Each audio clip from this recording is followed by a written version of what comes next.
አሰላሙ አለይኩም ወራህመቱላሂ ወበረካቱ። ውድ አድማጭ ተመልካቾቼ ሰላም ናችሁ? እኔ ጋር አልሐምዱሊላህ ሁሉ ሰላም ነው። ዛሬ ለእናንተ አስተማሪ ይሆናል ብዬ ያሰብኩላችሁን ይዤላችሁ ቀርቤያለሁ። እስከ ቪዲዮ ፍጻሜ አብራችሁን ቆዩ። ሰብስክራይብ ያላደረጋችሁ ሰብስክራይብ እያደረጋችሁ ቤተሰብ ሁኑ። አንድ ሰውዬ በትርፍ ጊዜው ብዙ ሙታን ወደ ተቀበሩበት የመቃብር ስፍራ ሄዶ በሰዎች መቃብር ላይ የተጻፈውን ጽሑፍ በማንበብ ላይ ሳለ በአንድ ሰው መቃብር ላይ አንድ ግራ የሚያጋባ ጽሑፍ አየ። ጽሑፉም እንዲህ ነበር፣ በ30 ዓመቱ ሞቶ በ60 ዓመቱ ተቀበረ የሚል ነበር። ግራ ተጋብቶ ቆም ብሎ ማሰላሰል ጀመረ።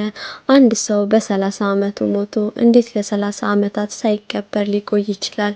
ይህንንም እያሰበ የጽሑፉን ትርጉሙን የሚያውቅ አንድ ሰውዬ ወደዛ ሰፈር መጣ።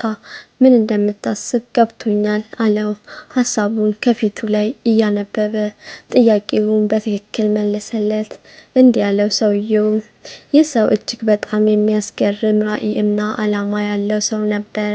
ብዙ ነገሮችን የመስራት እቅድ የነበረው እና በዚህ ትጋቱ በማህበረሰቡ ዘንድ እጅግ የታወቀና ለትልቅ ነገር የሚጠበቅ ሰው ነበረ።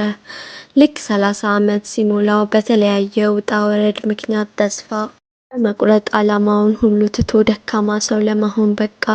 የሚቀጥሉትን 30 ዓመታት እንዲሁ በየቦታው ሲንቀዋለል ነው ያሳለፈው ካለምንም ዓላማ።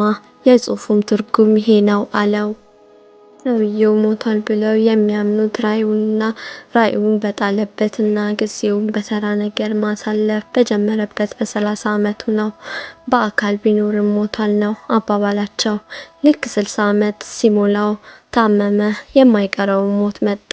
ያኔ ተቀበረ ማለታቸው ነው። በአካል መኖር ብቻውን ኖሯል አያስብልም ነው ነገሩ። ሕያው የሚያደርገው ራዕይና የመኖር ዓላማ እንጂ ቆሞ መሄድ አይደለም። ቆሞ ለመሄድ በአራት እግር ሆነ እንጂ አህያም ይሄዳል። አህያ ግን የሰውን ስራ ከማቅለል ውጪ የራሱ ራዕይ የለውም። ስለሌለውም ለሌሎች ባሪያ ሆኖ ይኖራል። ዓላማ የለሽ ሕይወት ሞት እንጂ ሕይወት አይደለም። ዓላማ አልባ ሰው ለማክበር ነፍሱን ከስጋ እስክትነጠል ይጠብቃል እንጂ ሞትም ሞት ነው። ሰውን ሕያው የሚያደርገው ህልሙ ነው። ዓላማ ያለው ሰው መሆን እና ባለመሆን መካከል ሰው የመሆን ሁለት ስኬት ቁልፍ ናቸው። ስኬታማ ሰዎች ባለ ራዕይ ናቸው። ለራዕያቸው ታማኝና ጽኑ ናቸው።